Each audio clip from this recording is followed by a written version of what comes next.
Hey there, it's CJ Willie and I'm cracking a pack. Today is pack number 8 in the Magic the Gathering Hour of Devastation bundle bingo.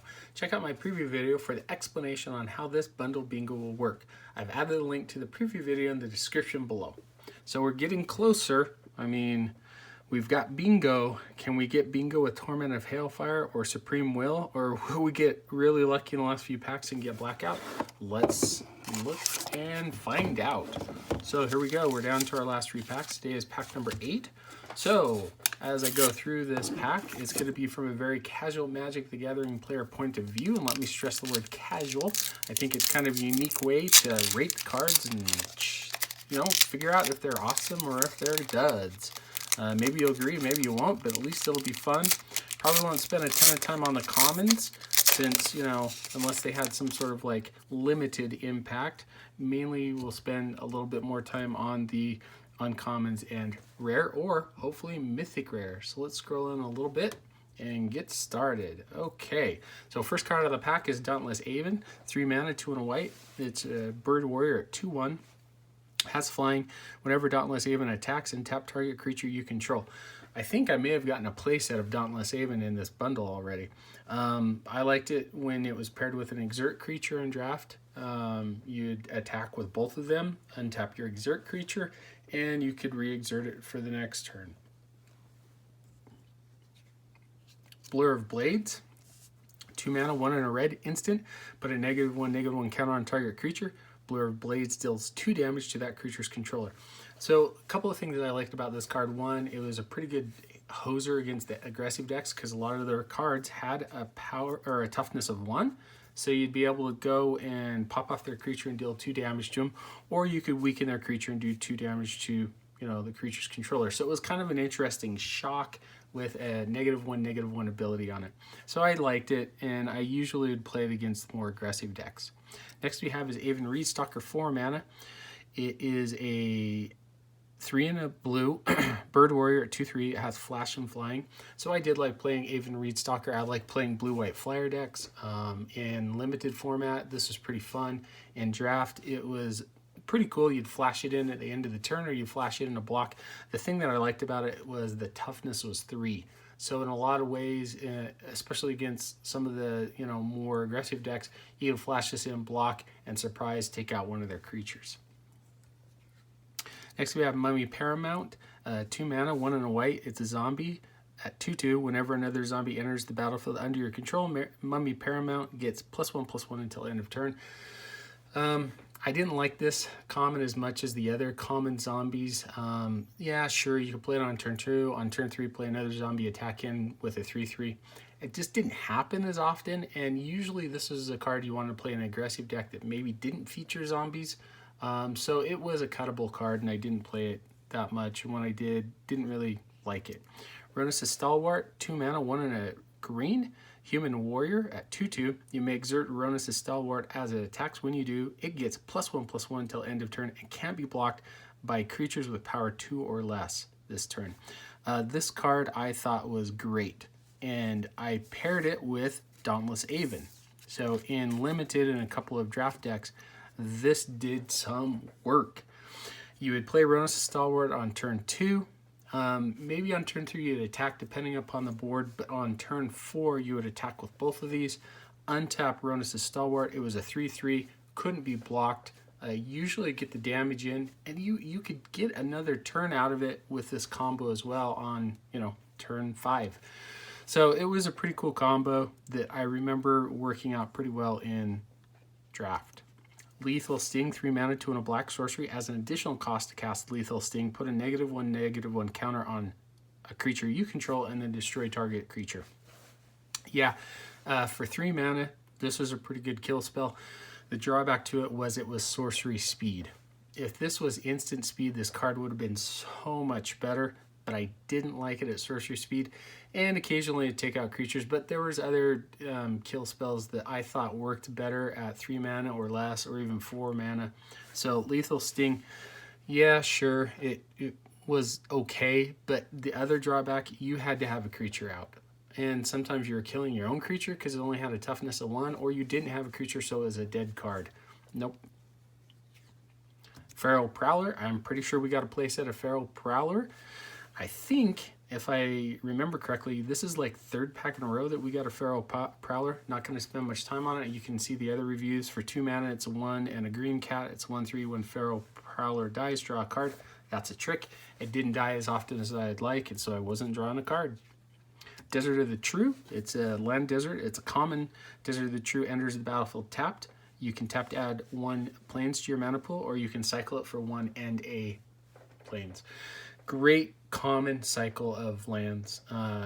Turns 1 or 2, you can play it down tapped. No big deal. Later on in the game, if you need a land, sure, it came in tapped, which was, you know, kind of a drawback. But the cycling ability made this common cycle awesome. You would just cycle late game and hopefully get a card that you needed. Gilded Sarah Don, 5 mana, 4 and a red. It's a beast at 4/4. Whenever Gilded Sarah Don attacks, if you control a desert or there is a desert card in your graveyard, target creature can't block this turn. A little bit expensive for the aggressive decks, but if you're playing, you know, red-green or even red-black, and it was a little bit later in the game, Gilded Sarah Don was pretty cool. You'd play it when it would attack. Usually you had a desert on the battlefield, or you may have had one in your graveyard if you cycled earlier, and it would keep a bigger creature from blocking and you could get in some damage. So, although it wasn't the best card in the world, it was a pretty fair card to play.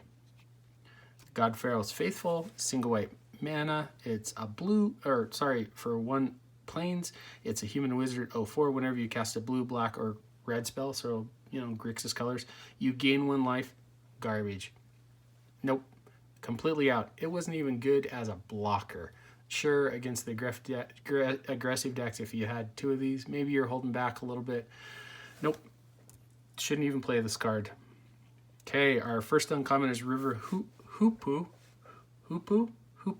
Not inquire. Maybe it's River Hopo. 1 green, 1 blue. It's a bird. It's a 1/3 flyer.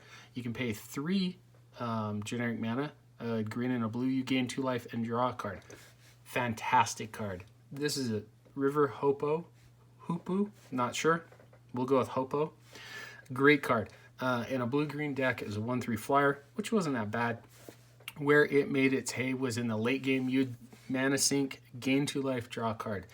Loved it in draft. Loved it, loved it, loved it. Played it a ton. I think I had a couple of different decks where I had it in, and it would win me the game because late in the game, if I didn't have any cards in hand, or even if I did, by the time I had, you know, plenty of mana, I was sinking mana into this, gaining 2 life, drawing a card. Just great effect. And in the blue-green beater standard deck that I talked about that I played during the Hour of Devastation Omnicat block, I had a play set of these in.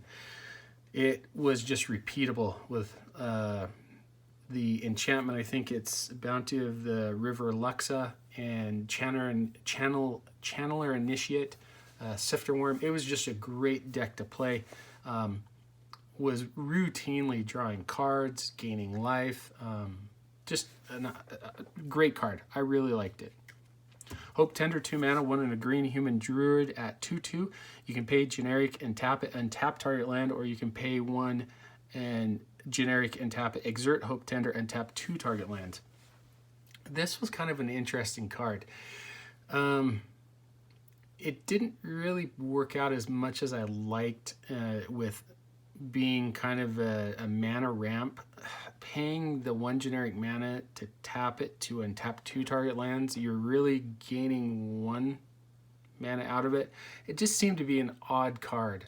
And I played it a couple of times in draft and didn't really like it. Quite frankly, I just used it more as a 2/2 attacker than anything else. Okay, our final uncommon is Dunes of the Dead. It's an uncommon land desert. You can tap it to add 1 generic or 1 colorless to your mana pool. When Dunes of the Dead is put into a graveyard from the battlefield, create a 2/2 black zombie creature token. I think this card is a trap as well. Yeah, I mean, you had some colorless mana out of it, but the interesting part was trying to get it into your graveyard.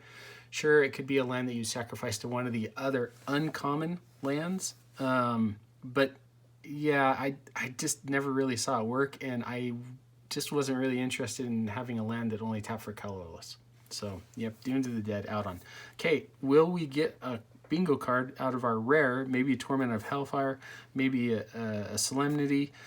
Let's look and see. Be something good. Here we go. It is Hour of Glory. So for 4 mana, 3 and a black, you get an instant exile target creature. If that creature was a god, its controller reveals his or her hand and exiles all cards from it with the same name as that creature. So this was a cycle of rares that started with, you know, Hour of something. The black one is Hour of Glory, like the red one is Hour of Devastation. Yeah, I liked it. It was a good way to deal with, you know, kind of the god cards, if you will, that were a little problematic. I actually do play it in a Pioneer deck where it comes in pretty handy. Yeah, I mean, you could argue that it's a little bit slow, but for 4 mana instant that exiles a creature, and if you happen to run into somebody that's playing one of the god cards from like Pharaohs or, you know, Amonkhet blocks, it's a good card. All right. Then we have Swamp and one of our nifty Punch Out, Exert, Eternal, -1, or Brick counters. My favorite card out of the pack, or the best card out of the pack, is going to be River Hopo, or Hoopu, whichever you want to call it. In draft, it was just fantastic. Even in limited as well, or sorry, limited formats, draft and sealed, it was a great card. You know, perfect mana sink. Once you had it down, you had a 1/3 flyer. I mean, you could attack with it if you wanted. You could block with it since it had about a 3. Sinking mana into it and gaining 2 life and drawing a card is fantastic. Like I said, I played it in a standard deck during the Amonkhet, you know, kind of Hour of Devastation time frame, and it was routinely, with the amount of mana ramping that I was doing, that I was able to sink 10 mana into it, gain 4 life, draw 2 cards. So it was a fantastic card, and I really enjoyed playing with it. Anyway, hope you enjoyed the video. If you did like it, please subscribe and share. Take some time to tell me in the comment section what was your favorite or best card out of the pack. Until next time, when I'm back to crack the next pack in Magic the Gathering Hour of Devastation Bundle Bingo.